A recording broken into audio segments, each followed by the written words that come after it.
Hi, boys and girls. I know I might look silly and I'm in my pumpkin t-shirt because it is Friday, so I dressed as a pumpkin for Halloween. But I'm making this video now so that on Monday it is ready for you guys to go for language arts. Okay, so if you were following directions, you should have first watched the video that I posted in our Google Classroom about the original story of the Three Little Pigs. Now, the point of view of that story, or who was really telling what happened in that story, were the pigs. Now, according to this book that I'm about to read you, boys and girls, the wolf in his head feels like something different happened. Okay, so before I start this book, I want to talk about what I mean when I say point of view. So it's how the person telling the story feels that something happened. Okay, so for example, when I was growing up, I had a brother, and we got along very well most of the time, but just like all brothers and sisters do, we fought sometimes.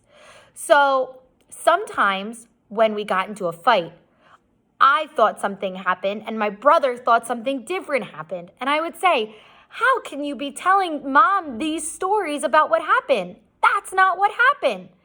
So my point of view was different than my brother's point of view of the story. It's really what the person thinks actually happened, okay? So sometimes, even on the playground, you may have told the lunch lady, like, oh, that boy over there tripped me.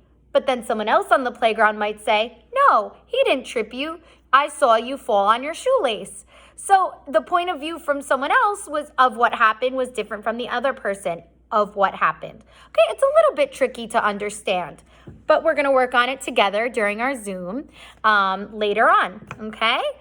So let's get started with what the true story of the Three Little Pigs is, what the wolf thinks actually happened. Okay? Everybody knows the story of the Three Little Pigs, or at least they think they do. But I'll let you in on a little secret. Nobody knows the real story because nobody has ever heard my side of the story. I'm the wolf, Alexander T. Wolf. You can call me Al. I don't know how the whole big bad wolf thing got started, but it's all wrong. Maybe it's because of our diet. Hey, it's not my fault wolves eat cute little animals like bunnies, sheep, and pigs. That's just the way we are. If cheeseburgers were cute, folks would probably think you were big and bad too.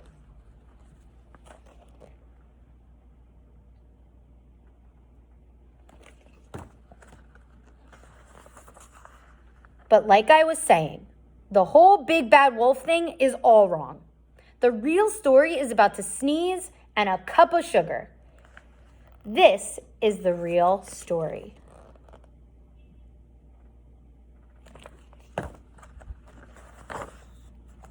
Way back in Once Upon a Time, I was making a birthday cake for my dear old granny. I had a terrible sneezing cold, and I ran out of sugar.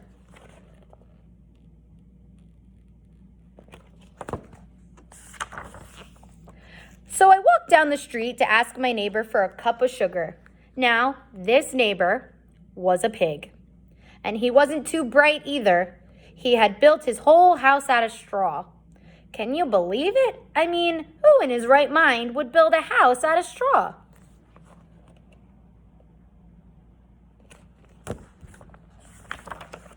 So, of course, the minute I knocked on the door, it fell right in. I didn't want to just walk into someone else's house, so I called, little pig, are you in? No answer.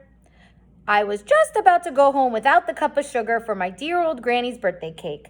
That's when my nose started to itch. I felt a sneeze coming. Well, I huffed and I snuffed. Oh no. And I sneezed a great sneeze.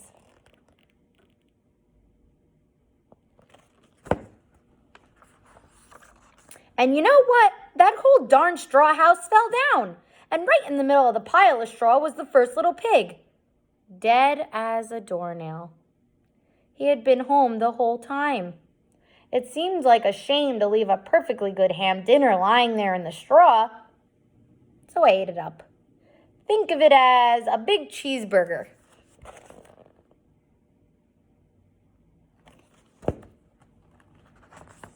I was feeling a little better, but I still didn't have my cup of sugar. So I went to the next door neighbor's house. This neighbor was the first little pig's brother. He was a little smarter, but not too much. He built his house out of sticks. I rang the doorbell on the stick house. Nobody answered. I called, "Mr. Pig, Mr. Pig, are you in?" He yelled back, "Go away, Wolf, you can't come in. I'm shaving the hairs on my chinny chin chin."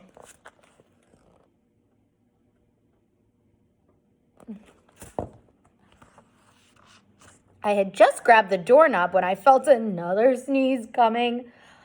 I huffed and I snuffed and I tried to cover my mouth, but I sneezed a great sneeze. And you're not going to believe it, but this guy's house fell down just like his brother's. When the dust cleared, there was the second little pig, dead as a doornail. Wolf's honor. Now, you know food will spoil if you leave it out in the open for too long. So I did the only thing there was to do. I had dinner again. Think of it as a second helping. I was getting awfully full, but my cold was feeling a little better, and I still didn't have that cup of sugar for my dear old granny. So I went to the next house. This guy was the first and second little guy's pig brother. He must have been the brains of the family. He had built his house out of bricks. I knocked on the brick house. No answer. I called, "Mr. Pig, are you in?" And do you know what that rude little porker answered? "Get out, Wolf! Don't bother me again!"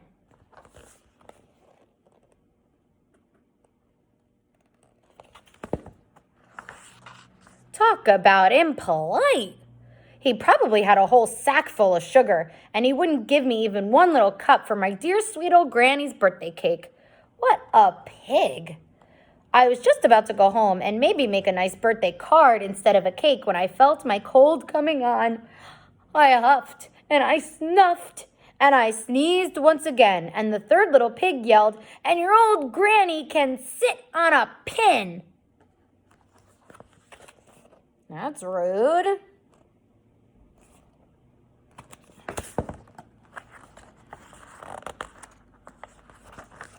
Now, I'm usually a pretty calm fellow, but when somebody talks about my granny like that, I go a little crazy.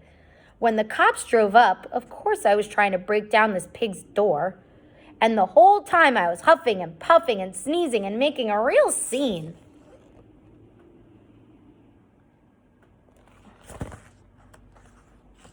The rest, as they say, is history. The news reporters found out about the 2 pigs I had for dinner. They figured a sick guy going to borrow a cup of sugar didn't sound very exciting. So they jazzed up the story with all of that huff and puff and blow your house down. And they came and made me the big bad wolf. That's it. That's the real story. I was framed.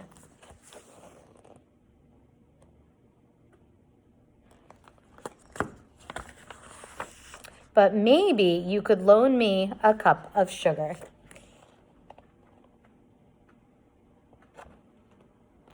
Okay, so the story from told by the wolf from what happened in his head is totally different than what the pigs say happens. The pigs say he did it on purpose, he wanted to hurt them and eat them, and he wanted to blow their houses down. And the wolf is like, it was all technically an accident. And then when the police showed up, I was banging on that other guy's door because he was rude. So there's 2 sides to every story. So when we meet together at our 145 Zoom, we're going to do a little bit more talking about these stories.